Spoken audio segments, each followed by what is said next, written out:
Hello friends, welcome to our channel vacancy update. तो BSSC के तरफ से नई कुछ खबरें निकल के आ रही हैं, तो आप जानिए कि क्या ये खबरें हैं। और इससे पहले सबसे आप चैनल को सब्सक्राइब करिए, तो साथ ही साथ बेल आइकन को दबाइए ताकि जो भी नोटिफिकेशन आती है बीएसएससी के तरफ से वो आपको यहाँ पे अवेलेबल होती रहे।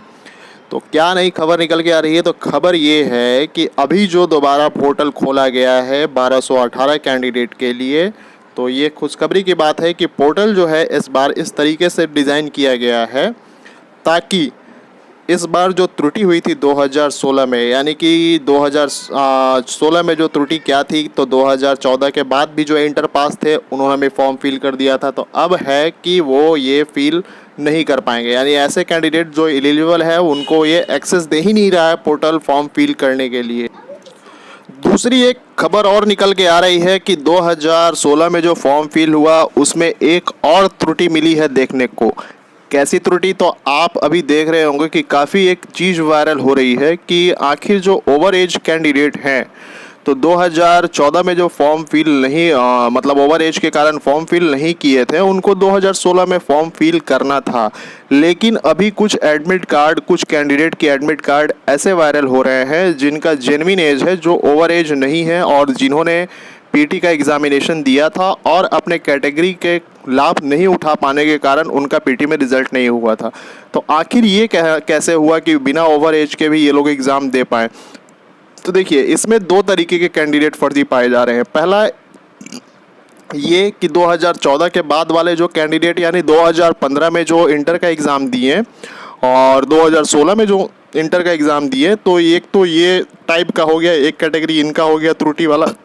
और दूसरा त्रुटि ये हुआ है कि 2014 में जब फॉर्म भराया गया था सितंबर में, तो उस समय बहुत सारे कैंडिडेट ऐसे थे जो फॉर्म फिल नहीं कर पाए थे, यानी उनको अगर जानकारी नहीं मिली उस समय कि फॉर्म आया है कुछ आयोग की तरफ से, तो वो उस समय फिल नहीं कर पाए थे।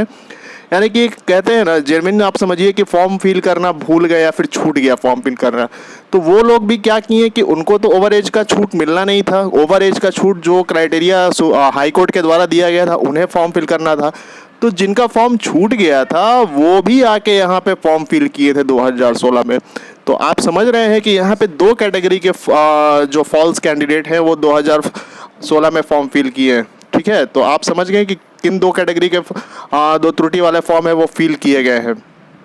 तो जब इनको मौका दिया जा रहा है फिर से, तो मैं बता दूं कि ऐसे कैंडिडेट जो भी हैं, जो कि फॉर्म छूट गया था 2016 में फिल किए, पीटी उनका किसी कारणवश रह गया और जो जनरल से कट ऑफ सही लाए उनका पीटी हो गया और वो अभी 52,000 कैंडिडेट में यहाँ सम्मिलित हैं और मेंस वेंस सब दिया उन्होंने, तो ठीक है। अब जब एक बार गलती कर चुकी है आयोग, तो दोबारा उसी गलती को एक तरीके से खींच के ले जा रही है काउंसलिंग तक। और जब ये काउंसलिंग होगा तब उनका जो है मार्कशीट जब चेक होगा और कब का उनका पास आउट है और कब उन्होंने फॉर्म फिल किया, ये सारा चीज़ जो है डिटेल में चेक किया जाएगा काउंसलिंग के समय। और फाइनली एक बात कंफर्म हो गया कि इन ऐसे कैंडिडेट जो भी फॉल्स हैं, जो दोनों क्राइटेरिया के फॉल्स कैंडिडेट हैं, उनको फाइनली काउंसलिंग के समय छांट दिया जाएगा।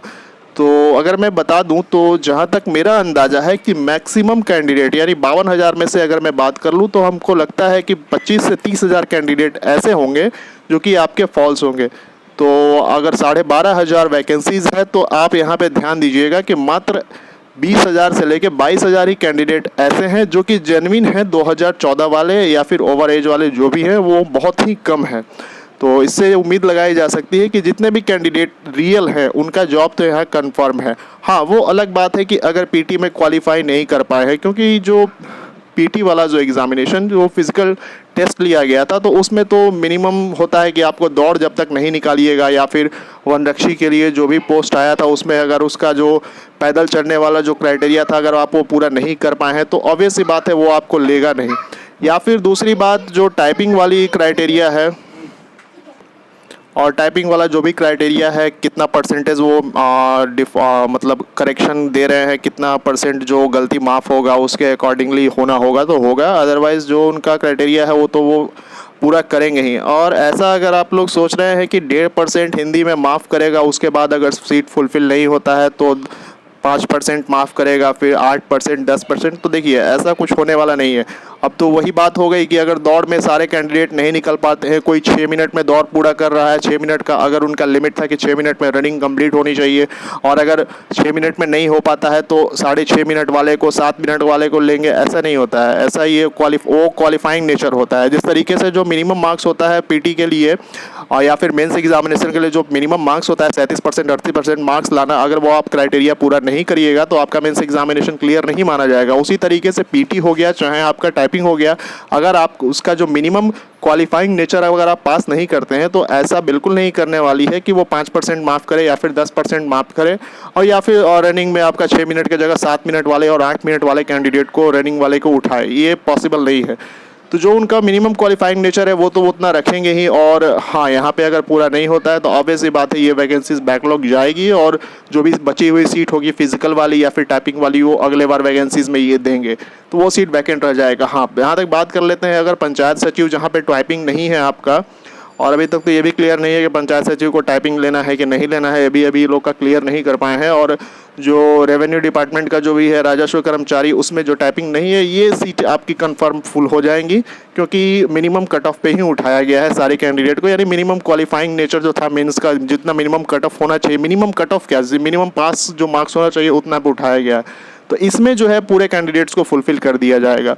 तो आज के मेरे इस वीडियो में बस इतना ही रहा, और अगर किसी तरीके का नया कोई अपडेट्स आता है आयोग की तरफ से तो आपको हमारे चैनल पे अपलोड करके मिल जाएगा, क्या नई सूचना होती है। तो चैनल को सब्सक्राइब जरूर से करिए और साथ ही साथ बेल आइकन को दबा दीजिएगा, और वीडियो अच्छी लगी हो तो लाइक ज़रूर से करिए। Thank you.